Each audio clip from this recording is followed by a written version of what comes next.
ओम सच्चिदानंदरूपाय विश्वोत्पत्त्यादिहेतवे तापत्रय विनाशाय श्रीकृष्णाय वयं नमः। सज्जनों, आज के इस वक्तव्य में हमें यह विचार करना है कि आखिर हमारा सच्चा साथी और संबंधी कौन है। वही ना जो हमारी समस्याओं को अपनी समस्याएं मानकर हमारे कंधे से कंधा मिलाकर अपना सहयोग करे, या इससे भी आगे 2 कदम बढ़कर कुछ और भी अधिक करने का प्रयास करे। और हम सभी जानते हैं कि इस संसार में भगवान श्री कृष्ण से अधिक हमारा हितैषी कौन हो सकता है। यही कारण है कि वह अर्जुन को बार बार अपने कर्तव्य के प्रति सचेत कर रहे हैं, सजग कर रहे हैं, प्रोत्साहित कर रहे हैं। जो अर्जुन युद्ध के पूर्व लड़ने के लिए, युद्ध के लिए बड़ा उतावला था, किंतु जब वह अपने स्वजनों और प्रियजनों को अपने सम्मुख देखता है तो वह कहीं ना कहीं किम कर्तव्य विमूढ़ हो जाता है, और वह जो बात कहता है वह भी अनुचित नहीं है। वह इस प्रकार से अपने पक्ष को रखते हुए अपनी बात कहता है, कथम भीष्मम अहम संख्ये द्रोणम च मधुसूदन इषुभि प्रत्युत्स्यामि पूजा अहोर अरिसूदन। और दूसरे श्लोक में कहता है, गुरुन हत्वा ही महानुभावान श्रेयो भोक्तिम भिक्षम अपि यह लोके हत्वा अर्थ कामान तु गुरुन यह एव भुंजीय भोगान रुधिर प्रदिग्धान। अर्थात वह कहता है कि भीष्म और द्रोण जैसे जो पूजनीय हैं उनका प्रतिवाद कैसे किया जा सकता है, उन पर युद्धों बाणों की वर्षा कैसे की जा सकती है। ठीक वैसे ही जो गुरु हमारे पूज्य हैं, हमारे वंदनीय हैं, हम उनसे लड़ने से बेहतर है कि जीवन में भिक्षा मांगकर अपना निर्वाह कर लें, क्योंकि उनके रक्त से सना हुआ जो वैभव है, ऐश्वर्य है, वह काम का नहीं है।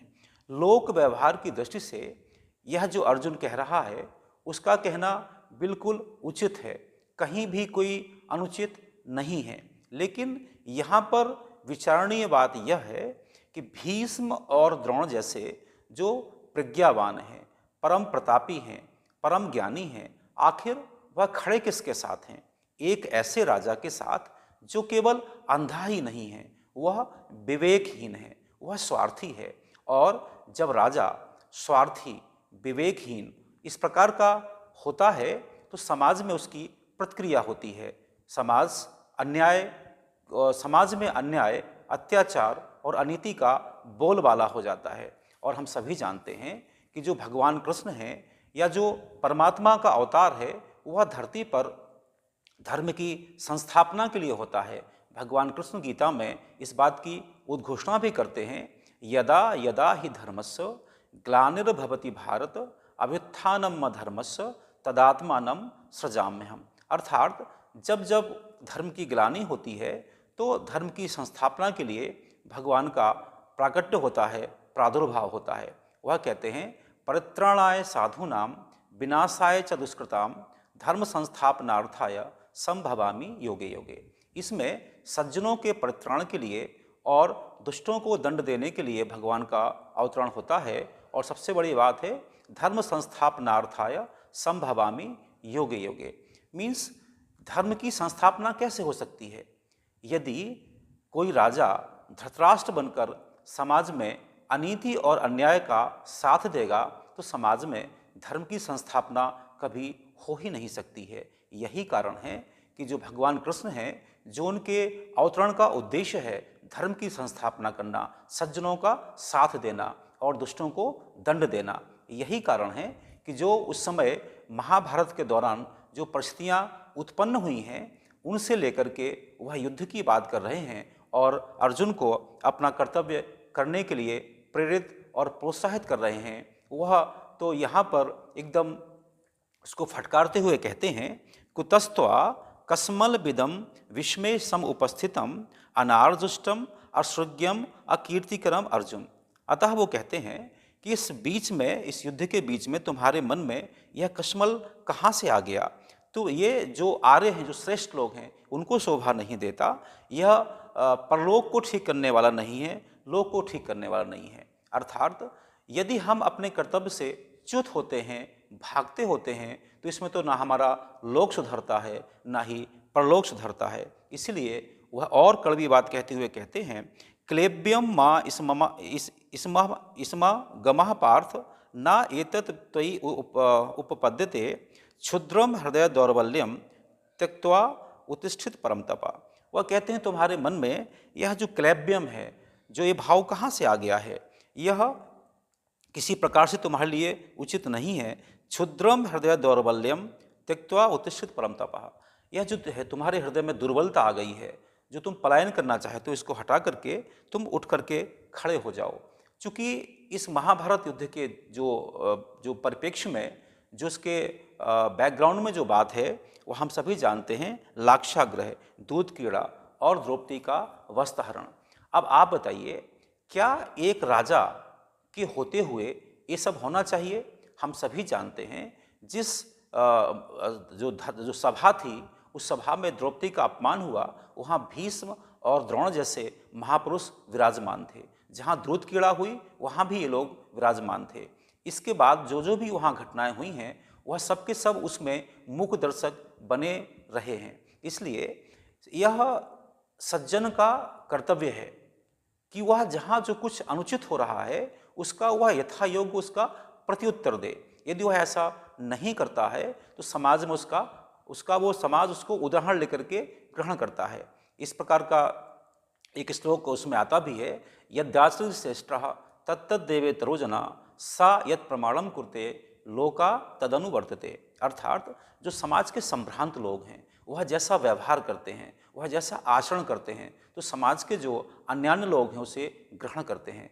आप ध्यान दीजिए, यदि यहाँ पर इस बात पर कोई प्रतिकार न किया जाता, तो समाज में वह परंपरा बन जाती कि कोई भी किसी स्त्री का कभी भी अपमान कर देता, कोई भी किसी के धन का अपहरण कर लेता। इसलिए उस समय की परिस्थितियों में यह आवश्यक था कि जो वह राजा जो एक धर्म का प्रतीक माना जाता है और वह अधर्म का प्रतीक बन गया हो, तो उसका उन्मूलन बहुत ज़रूरी है।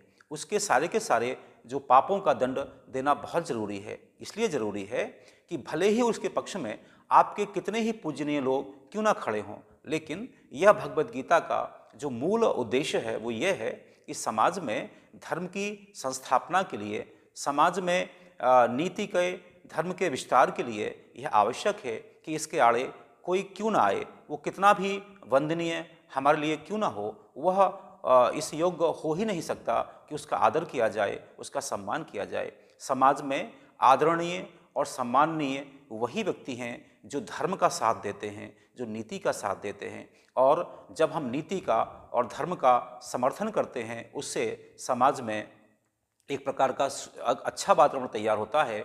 और जो भगवान की जो बनाई हुई ये सृष्टि है, यह जरूरी है कि यह चिरकाल तक चलती रहे, निरंतर आगे बढ़ती रहे। इसलिए इसमें बहुत आवश्यक है कि हम हमेशा सत्य का साथ दें, हम धर्म का साथ दें, हम नीति का साथ दें, और जो इसके प्रतिकूल कुछ भी हैं बातें, हम उसका यथोचित प्रत्युत्तर दें। तभी समाज में धर्म की संस्थापना हो सकती है। आज का जो मूल विषय है वह यही है। मैं आपसे बार बार कहता हूँ कि भगवान श्री कृष्ण यहाँ पर अर्जुन को बार बार प्रेरित और प्रोत्साहित कर रहे हैं युद्ध के लिए, क्योंकि वे चाहते हैं समाज में धर्म की संस्थापना हो, यहाँ पर नीति का, धर्म का प्रचार प्रसार हो, विस्तार हो। इसलिए अर्जुन को बार बार प्रेरित कर रहे हैं और वहाँ सिद्ध कर रहे हैं कि जो काम अर्जुन का काम है उसकी समस्याएं हैं, परंतु चूँकि भगवान श्री कृष्ण अर्जुन के हितैषी हैं, उसके शुभचिंतक हैं, तो वो सारी समस्याओं को अपनी समस्याएं मानकर वैसा व्यवहार कर रहे हैं। आज के इस वक्तव्य में हम सभी को यही प्रेरणा मिलती है कि हम जो भी हमारा अपना संबंधी है, अपना स्वजन है, अपना प्रियजन है, उसकी समस्याओं को अपनी समस्याएं मानकर हमें भी उसका सहयोग करना चाहिए, जैसा कि भगवान कृष्ण अर्जुन का सहयोग कर रहे हैं। मैं इन्हीं शब्दों के साथ अपनी बात को विराम देता हूँ। ओम शांति इति।